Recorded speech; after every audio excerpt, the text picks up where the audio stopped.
Hey there, KlicKNettars. I'm Kwame Alexander, and welcome to the Wkly Hit List. It's Tuesday, July 5th at 7:02 in New York, and it's Wednesday, July 6th, 1:02 a.m. in Italy, and we're live. Now, as you can see, I'm still vacationing here in Italy, and check out this neat. Just check out the night sky. It's so it's so incredible. No, when I first thought about vacationing here in Italy, I thought it was just I was just well blown away. But we're live right now, and for the next probably for the next hour or maybe half hour, we're going to go over the new the new structuralized 7-day roundup, a new sneak peek of the week, an inside scoop on the January 6 hearings, and the celebrity of the week. So first up, it's the 7-day roundup. So first I gotta do the thing where I have to share my screen. And there you see KlicKNet, the official site of Kwame Alexander.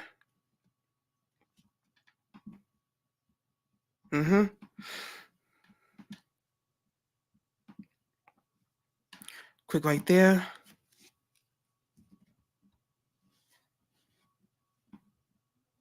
Now, of course, before we go, before we go any further, I just want to say one thing. I want to remind people that they can comment in the live chat on this during this live stream. So say whatever you want, and don't be afraid to give me your feedback. Okay. So back to the blog. So happy Tuesday, folks. I hope that every KlicKNetter had a really fun 4th of July yesterday, and now we're back for a new month and a new step in the election of KlicKNet. If you would have told me eight years ago that KlicKNet was going to continue to grow from a simple blog into my own brand, well, I may or may not have believed it. If you would have told me 8 years from now that KlicKNet would have its own Twitter account and become a YouTube channel, I never would have believed it. But we made it possible together. Now I would consider giving KlicKNet its own Instagram account and maybe even a Facebook page. Well, I say that one of those things is going to happen, and the brand itself needs to separate from my personal account. So I need to separate myself from all my personal stuff from my brand stuff. So stay tuned. Because KlicKNet will have an exclusive page on Facebook later this summer. For now, it's time for the all-new 7-day roundup we structured for our live stream every Tuesday. So you can see, it's now from Tuesday to Monday. We used to have it from Sunday to Saturday. Of course, I am considering moving stuff to a different day. But I don't think now is a good time. Maybe next year. So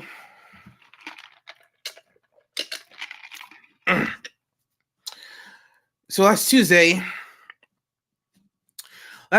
Walt Disney company extended CEO Bob Chapek's tenure with a new 3-year deal. Sorry, 3-year deal. I didn't mean deal. On Wednesday, actress Cameron Diaz comes out of retirement for a new Netflix movie with fellow actor Jamie Foxx, and you know they actually worked together with Annie from 2014.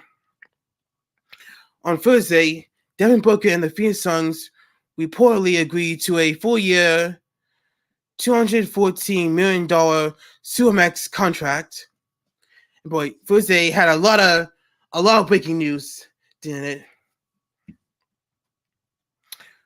On Friday, Liz Cheney spars with GOP challengers over 2020 election and January 6th attack in first midterm debate. And we're going to go over that in our Inside Scoop with the January 6th attack. On Saturday,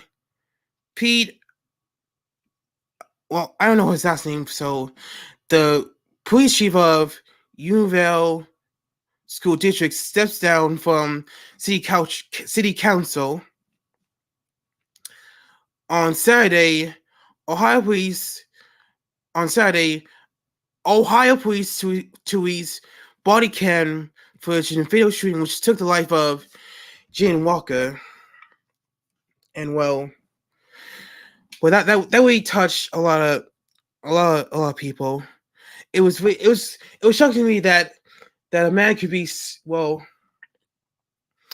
really shocking to me that a black man could be shot 60 times by the police. I mean, it's just, and so I can't and I think about it now. It's really it's hard to say how to feel about these things. So moving on. On Monday yesterday, on the 4th of July, Joey Chestnut wins his 15th straight victory at the 2022 Nathan's Famous Hot Dog Eating Contest in Coney Island. So that was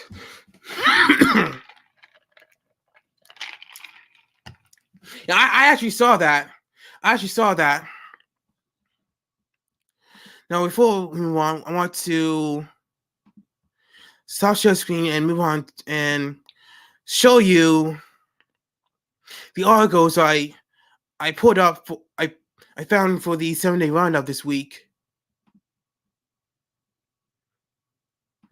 and these are very interesting.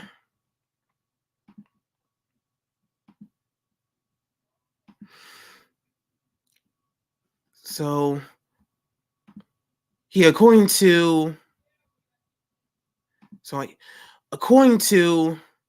the Hollywood Reporter, Disney CEO Bob Chapek secures new long-term contract. The company's board of directors announced the new 3-year contract session last Tuesday, saying that the decision was unanimous.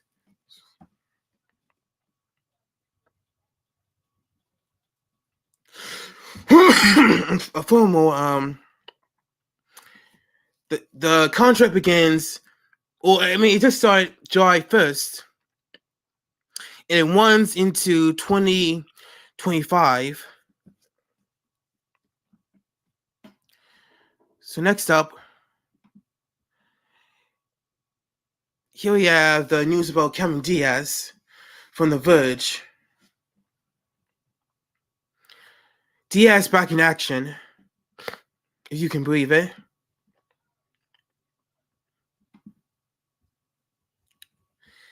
They say that I'm trying to scroll down. Cameron Diaz is set to star alongside Jamie Foxx in a new Netflix original film officially ending Diaz's retirement, called Back in Action. Now, in a tweet from J. Fox, it contains an audio call between him and Diaz and Tom Brady, who apparently is also going to be in the movie. Now, according to a press release, Netflix doesn't reveal much about the upcoming film other than it's an action comedy directed, produced, and written by Seth Gordon, the director behind Horrible Bosses. It says Bo Ballman of Central Intelligence will serve as a producer, and Neighbors Brendan O'Brien is helping out with the script. Netflix says the premise of the film will remain under wraps and that production will begin later this year. And wow, believe it or not, Cameron Diaz's last appearance was in the 2014 remake of Annie, in which Fox also starred. And it turns out these two have worked before in the 1999 sports drama Any Given Sunday.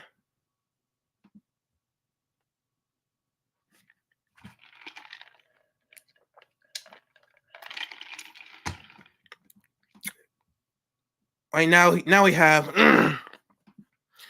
from Yahoo Sports. It's the Supermax for Devin Booker. Phoenix Suns to sign Devin Booker to Supermax succession.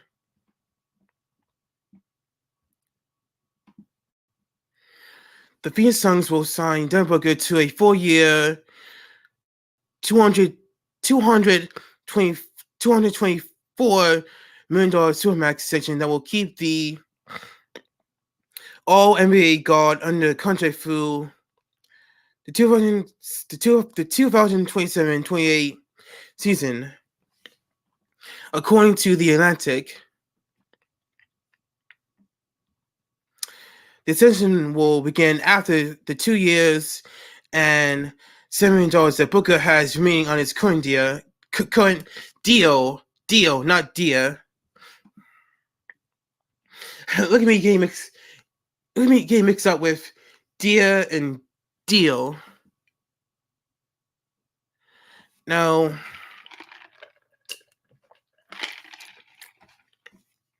there was some questions as to whether Suns owner Robert Saver, who remains under an NBA investigation into allegations of workplace misconduct and has rarely paid the luxury tax since purchasing the team in 2004, would advance more heavily into the roster, despite the organization insistence he would. Never mind. And also, another piece of news: the Suns had also signed. They signed Chris Paul and Mikal Bridges to 4-year deals worth $120 million and $90.9 million last summer, when they declined to offer DeAndre Ayton to a maximum rookie scale accession. Now, of course, Ayton. Well, I'm not sure if Ayton's still with the Suns, but he could now command more than $100 million in restricted free agency this summer. And Cameron Johnson is also eligible for a hefty extension on his rookie deal, putting the team's financial commitment to the test.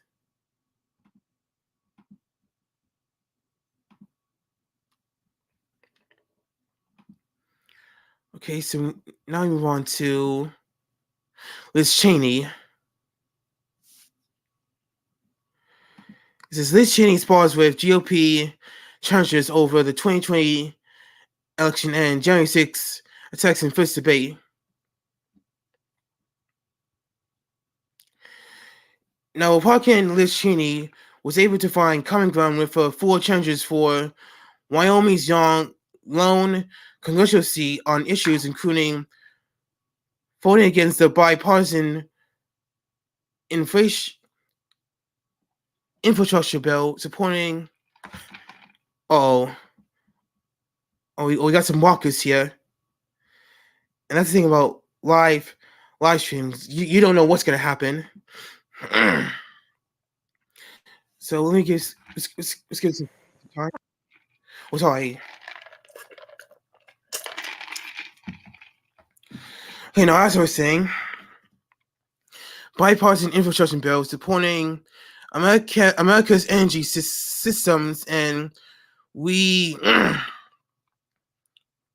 reprimanding the Biden administration during their first debate Thursday night. But when it comes to topics such as the January 6th committee's findings and the legitimacy of the 2020 presidential election, she found herself an outliner, and Cheney's belief that the 2020 election was not stolen could cost her seat. So throughout this debate, the vice chair on the January 6th committee had cited recent findings from the committee's hearings and testimony from former President Donald Trump's family and staffers that there was no fraud to overturn the results of the 2020 election. She added that it is a tragedy that Trump and other Republicans wrongly claim it was stolen.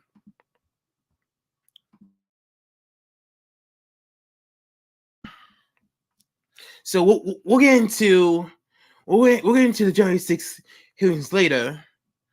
But right now, let's move on to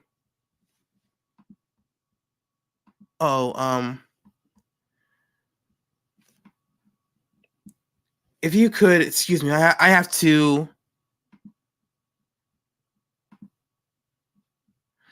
So this is a bit of an issue. I have to find the link for the next story because that ad blocker really messed me up. So here it is. The Uvalde School police chief resigns from city council. Now, according to NPR, the chief of police, the police chief has stepped down from his position in the city council just weeks after being sworn into, following allegations that he erred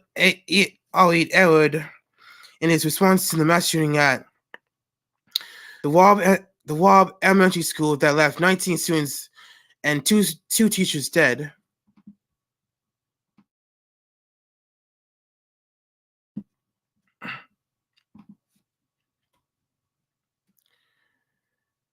Now, he told the Uvalde Leader News on Friday that he has decided to step down for good for the good of the city administration. He was elected to the district council position on May 7th and was sworn in a closed-door ceremony on May 31st, just a week after the massacre.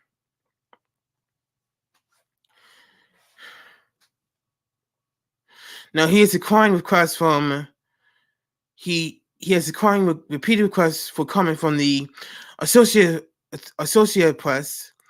His attorney, George Hyde, did not immediately respond to email requests for comment Saturday.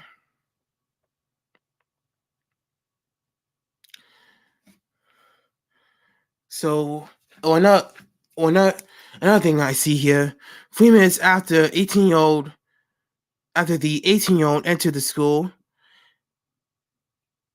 armed law enforcement were on scene to stop the gunman.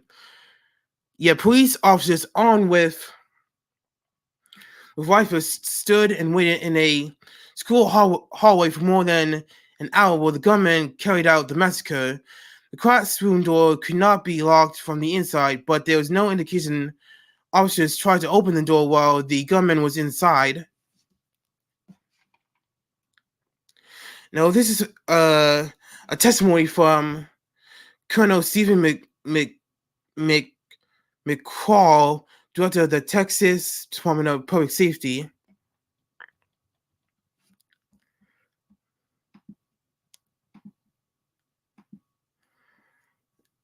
As you know, the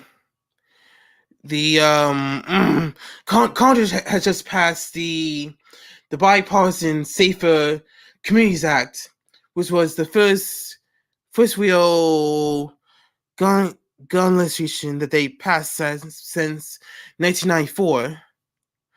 But as you can probably guess,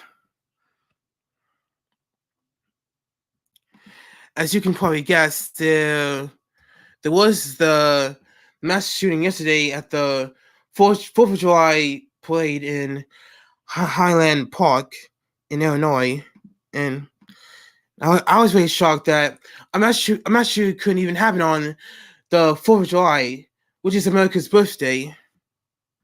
So we will be talking about that in a future episode of FakeTV Box, maybe Monday or later.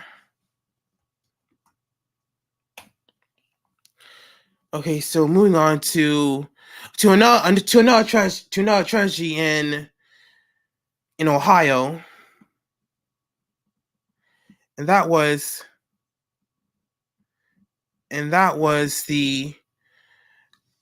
Ohio police released graphic body cam video in the fatal shooting of Jayden Walker.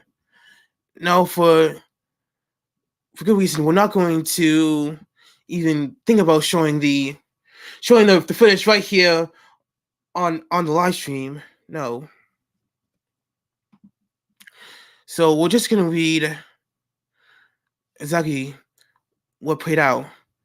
It says here that 8 officers were placed on administrative leave as the Ohio Attorney General's office leads the investigation. Ignore that woman singing and drinking. Ohio saying pop-ups. Ohio police released graphic body cam video and additional details Sunday about the shooting of black motorist Jay Walker, showing for the first time the moment 8 hours released a barrage of bullets at Walker as he ran.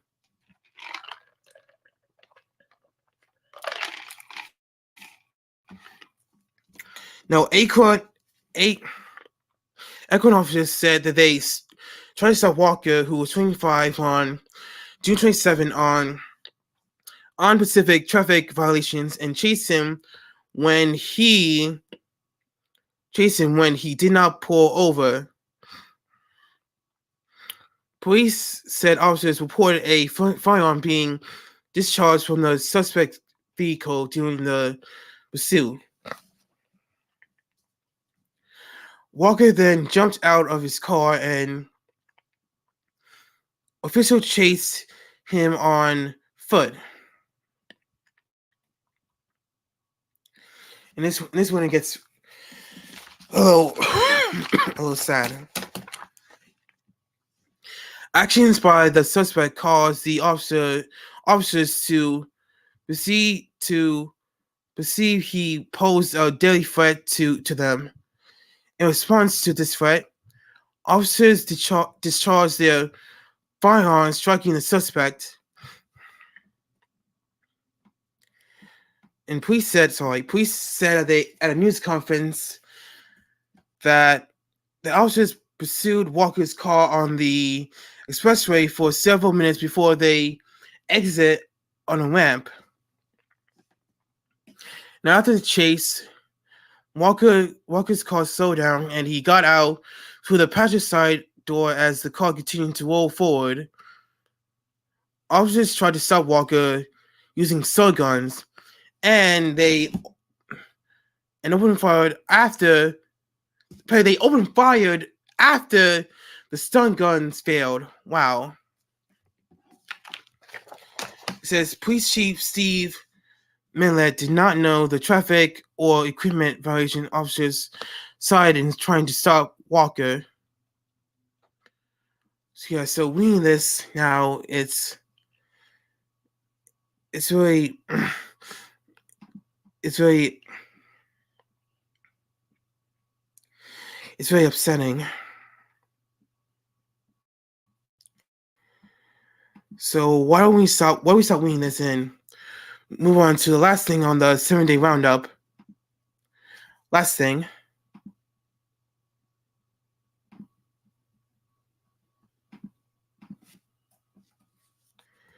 Now this is from yesterday. When Joey Chestnut won his 15th straight victory at the Nathan's Famous Hot Dog Eating Contest at Coney Island, New York.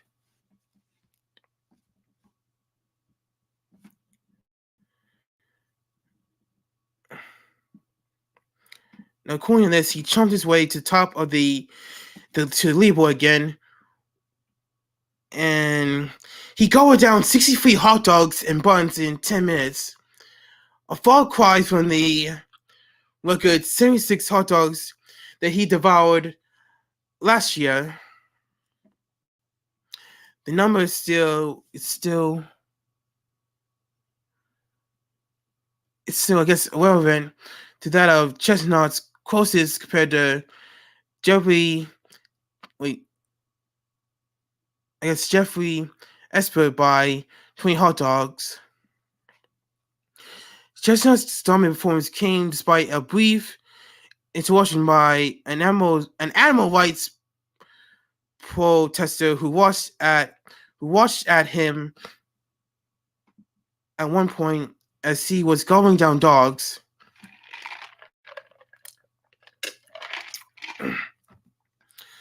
The bizarre disturbance only lasted a few seconds before the eating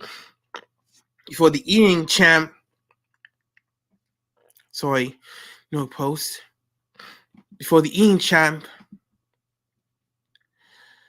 had grabbed and body-slammed the man out of the way. Oh, so he grabbed and body-slammed the man. Wow. The goal had shocked the competitive eating world Friday when he showed up at his official weigh-in on crutches. A tendon injury required him to compete Monday in a medical boot. His dominant victory Monday marked the first time since 2019 that the competition was held as usual at its usual location, the original Nathan's at Surf Avenue and Stillway Avenue in Coney Island, Brooklyn. Because last year, due to the COVID-19 pandemic, last year's match was a limited entry ticketed event at a nearby baseball stadium, home of the Brooklyn Cyclones. So I don't know if we're allowed to show this, but here is the person who interrupted the competition. Here is getting arrested. And here's Joey Chestnut raising his hand in victory. And here he is holding the belt. So, despite the interruption from the animal rights protester, I would say everything turned out very smoothly for the Nathan's Famous Hot Dog Eating Contest.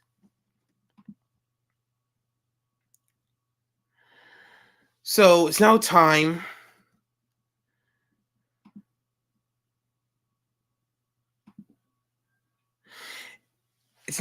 for next part of our show. This is the sneak peek of the week. So allow me to share with you what what I had planned. And it's 7:41 in New York and 1:31 a.m. here in Italy. So it's almost time for me to go to bed. But now I was showing you the sneak peek of the week.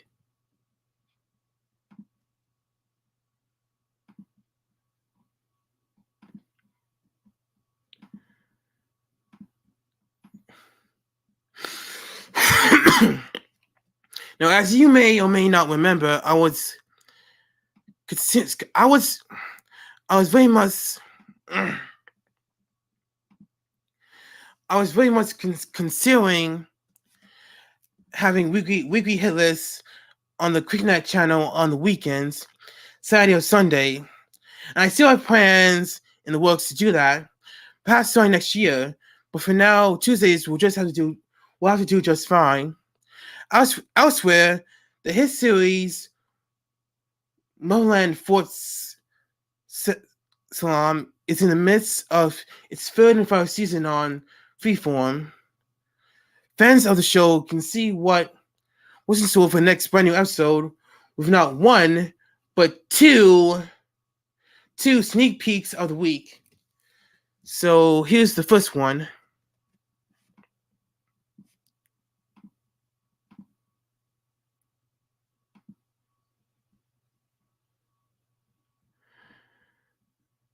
It's just uploading in a. Let's get some quality here. Okay, there we go. So let me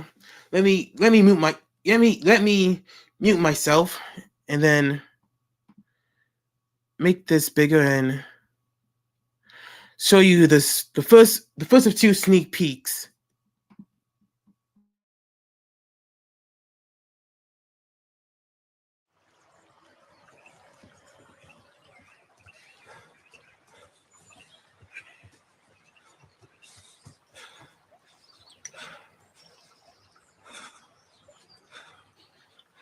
Hey. I've almost lost her so many times, Abigail. We're going to find her. I promise.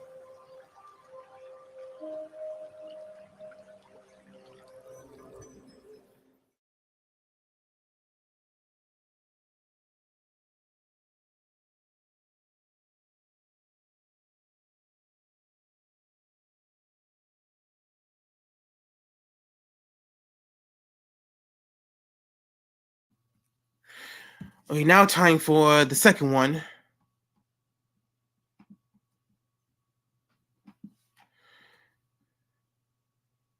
Wait, hold on. Did I? No, I really hope I didn't. No, I really hope I didn't pick the same video, because then we got a problem.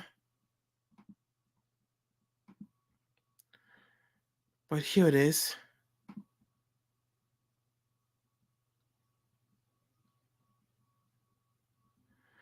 So oh shucks. Hold on, I picked the wrong.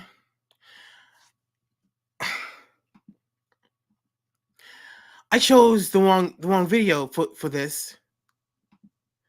So now it looks like I'm gonna have to find it.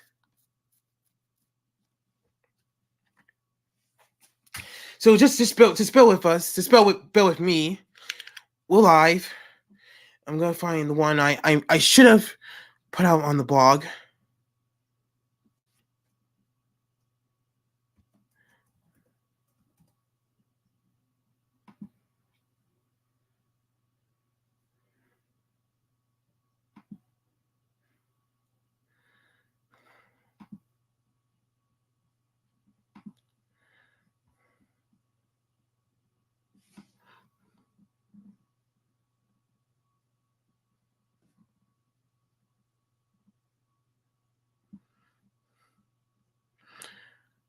Okay, see now. I'm gonna have to. Oh, let me mute myself for a couple minutes.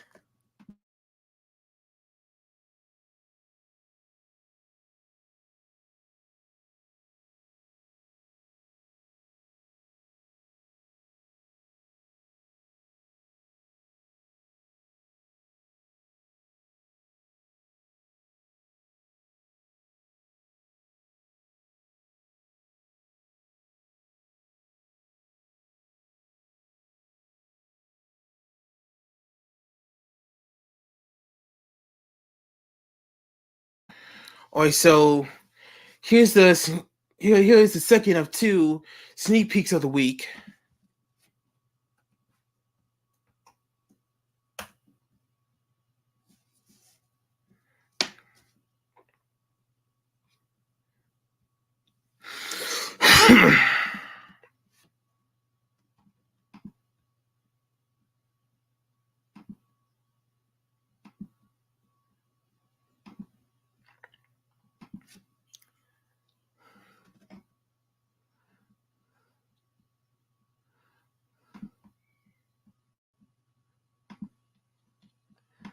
Okay. And voila.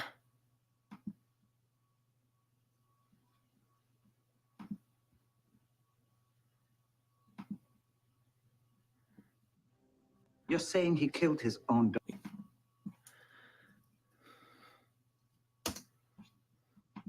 You're saying he killed his own daughter? Imagine what else he'd be willing to do for the Camarilla. And you're positive about this? I tracked the plague's rate of growth to determine the exact moment she was poisoned. Right before her TV interview, Silver brought Alvin Hurst directly to Penelope. And my own chief of staff is with him. I'm afraid so, ma'am. We need to discuss how we're going to proceed.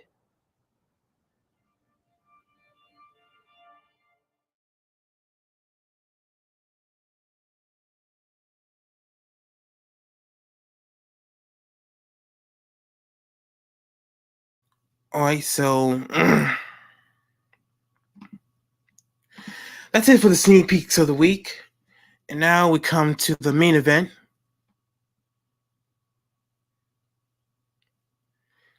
This is the inside scoop.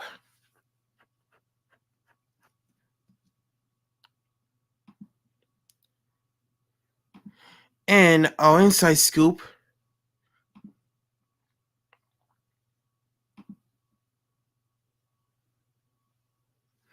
is 10 things about the hearings, the January 6th hearings.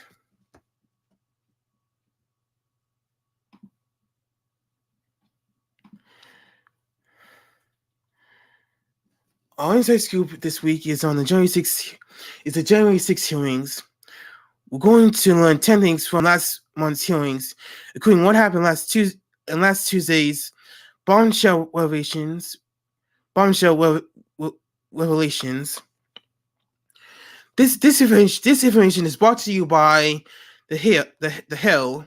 According to them, the hearings reveal that former President Trump ignored the advice of aides in prematurely claiming victory. I mean, as we all know, former President Trump would rant on and on and on how he could only lose on election night due to fraud, which was not true, nor was the fact that he won the election. Yet Trump just jumped into action and claimed victory. His campaign aides warned him against doing this, and as projected wins for President Biden in swing states made it impossible for Trump to win the race. Even more concerning, other aides stepped forward to say the campaign was unable to find any evidence of widespread voter fraud, despite Trump's claims. The second, wait, that was.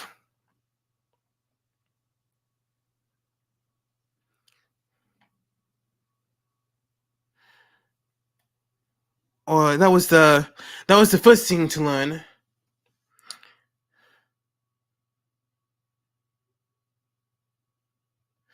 So the second thing to know about the hearings was that some in Trump's orbit, including Ivanka, accepted that there was no voter fraud. Evidence showed that Ivanka Trump said she knew her father had lost the election and believed William Barr's conclusion that there was no widespread vote fraud. The third thing to know is Rudy Giuliani acknowledged lack of evidence even after William Barr dismissed the idea of voter fraud and informed his president he couldn't find such evidence. Many Trump associates would keep forwarding Trump's baseless claims of election fraud, but then Rudy Giuliani and other campaign lawyers failed to provide the evidence they said they had on fraud, and Rudy Giuliani even acknowledged the underlying issue.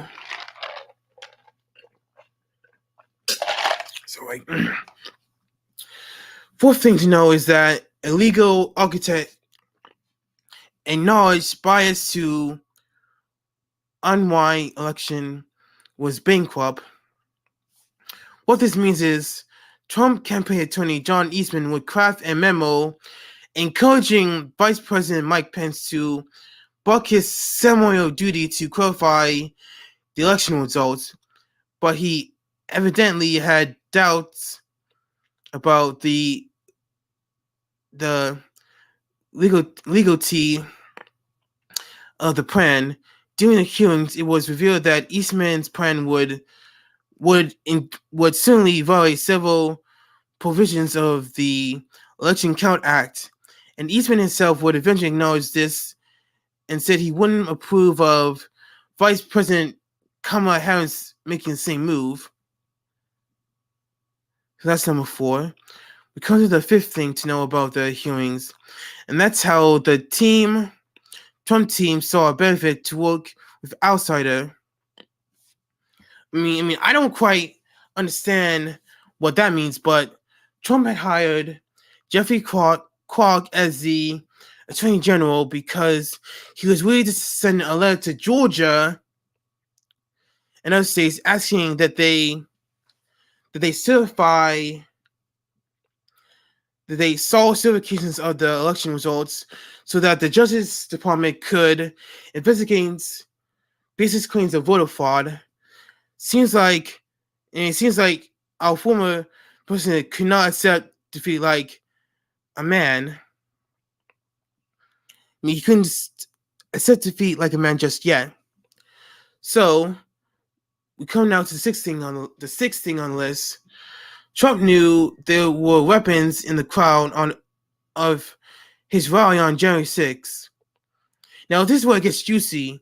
More specifically, this is where Cassidy Hutchinson, the special assistant to Trump Chief of Staff Mark Meadows, comes in.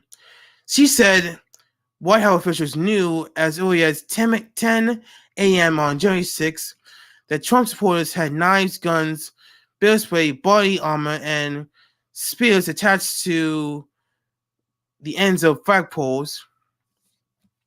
According to texts, Trump eventually was evidently furious.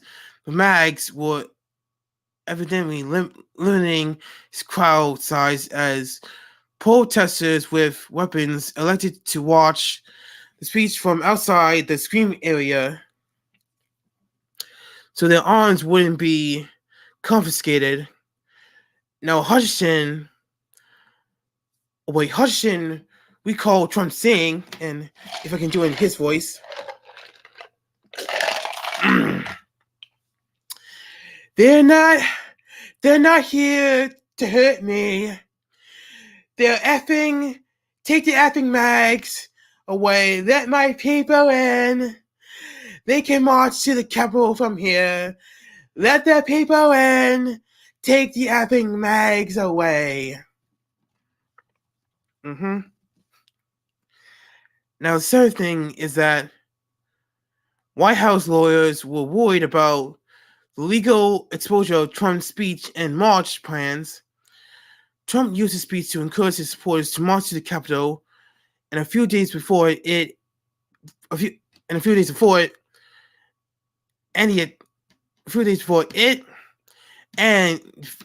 attack,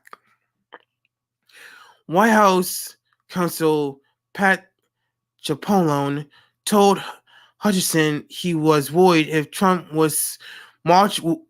He was worried that if Trump was seen marching to the Capitol, it could appear as though he was trying to incite a riot or and a sharp justice or defraud the election count.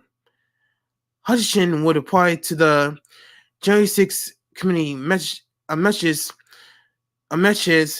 told her by Cipollone that morning. It says, "We're going to get charged with every crime imaginable if we make that movement happen." Some of you are probably wishing that Trump was at that attack like he promised, like he promised his supporters. Continuing on with the eighth thing to know from the hearings, Trump thought he thought that Pence deserved it, and he didn't want to take any actions on January 6th. Hutchinson said that shortly after rioters entered the Capitol, Cipollone burst into Meadows' office, and Meadows told him Trump, didn't want to do anything. Cipollone said back to Meadows that something needs to be done or people are going to die and the blood is going to be on your effing hands. Minutes after the news of rioters chanting, "Hang my Pence, hang my Pence, hang my Pence," Cipollone told the chief of staff that they needed to do more, but Meadows would say, "You heard him, Pat. Trump, thinks Mike deserves it. He doesn't think they're doing anything wrong." And you can see by that photo of rioters, they're not doing anything wrong. No, just a peaceful protest. Sorry.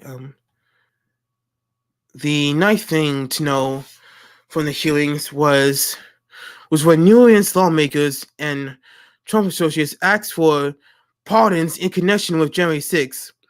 Now, from the length of this list, it's as long as my index finger. Here's a list of from this list of people. So many were involved in the insurrection. And that includes Republican reps Matt Gaetz, Mo Brooks, Louis Gohmert, Annie Biggs, Marjorie Taylor Greene, and Scott Perry, even Mark Meadows and Rudy Giuliani. Now, finally, we come to the 10th and final thing that we learned from the January 6th hearing last month. And that was when witnesses received messages apparently seeking to influence their testimony. The committee displayed various intimidating messages sent to those testifying,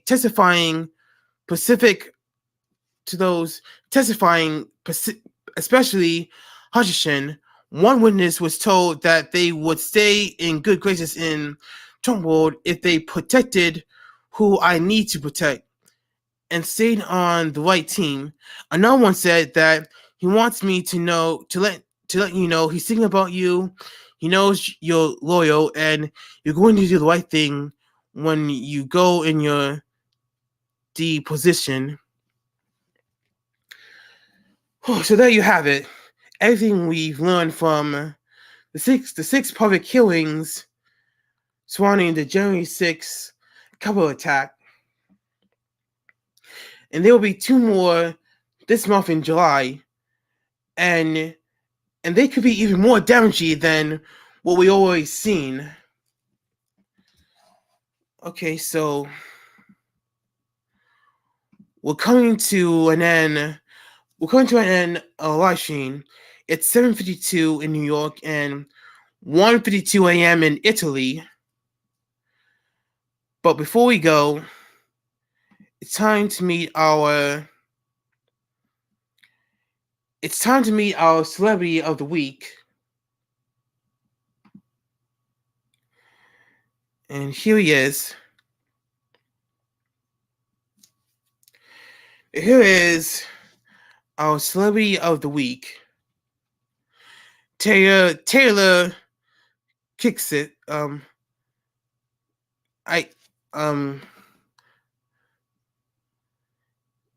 Consists. I know Taylor consists. I don't know the last name. Born April 8th, 1981. He starred in X-Men Origins Wolverine, Battleship, and Friday Night Lights. And now he currently stars in the Terminal List on Amazon Prime Video with Chris Pratt. So that's two fellow Marvel stars on the same series, Gambit and Star-Lord. So that's all the time we had for tonight. I want to thank everyone for watching this live stream. And as I say at the end of every live stream and every episode of FakeTV Box, be sure to like, comment, and share everything on this channel, KlicKNet. And if you're new, be sure to hit the subscribe button down below. So with that being said,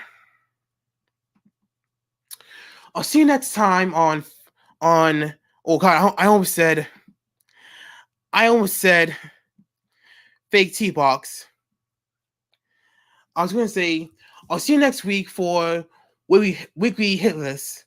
I hope to see you next time for Wkly Hit List. Now we might be off next week and could be back on July 19th, but we'll just have to wait and see. And hopefully I can get a new episode of FakeTV Box loaded by next Monday. So that's it for tonight, and I'll see you soon.